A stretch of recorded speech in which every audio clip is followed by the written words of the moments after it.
Hey, what's up everyone? This is Sean with RV Bass. I'm going to give you a Lake Berryessa fishing report. So Friday, Saturday was the Yak-a-Bass TOC. It's the kayak series. And I went out of Puda Creek during practice on Thursday.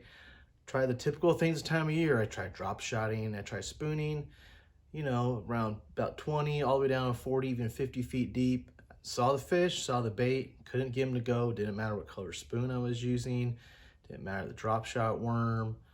I just couldn't get those fish to bite. So I went straight across over to the East Bank, worked my way up from about the farmhouse area through the old vineyard area, all the way north, fishing all those weeds, isolated grass patches and stuff like that.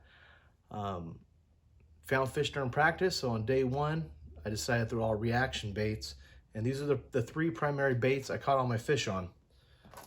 First one, I was throwing Lucky Craft pointer. That size right there is about the size of the bait fish that were in those weed patches. You can see them surfacing and stuff throughout the day there, but that was working out pretty good. Didn't matter the cadence I was using to throw it around the weeds, and I would catch some fish.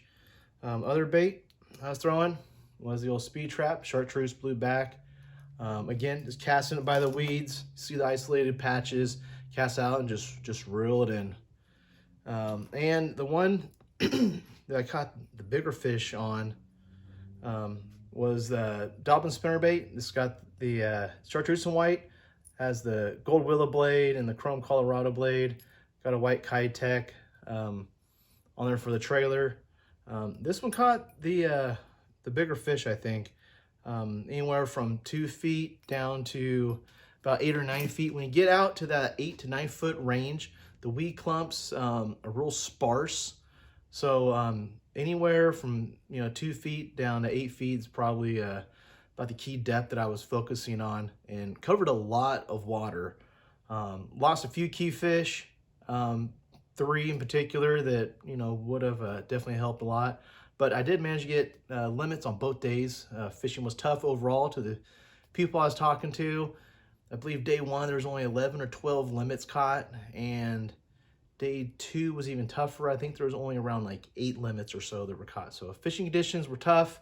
Water clarity, there was parts that were clear and they had that slight little brownish tint stain to it when the wind would pick up. But there is clear water kind of mixed out throughout the north end of the lake. Water temperature, I found about 69 degrees in the morning, and it got up to about 72 degrees. So there you have it. Those were the primary baits that I caught fish on. I've heard of people catching fish on other baits, Senkos, underspins, drop shots. I was unable to find those kind of bites.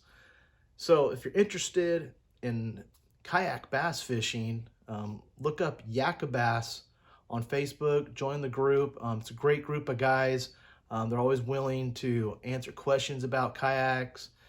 If you want to purchase your first kayak, there's people there are always selling them and trying to upgrade, and everyone's willing to answer your questions on there. And next year's schedule is already up for Yak-a-Bass if you're interested in that as well. Check them out on Facebook, and good luck, and we'll see you on the water.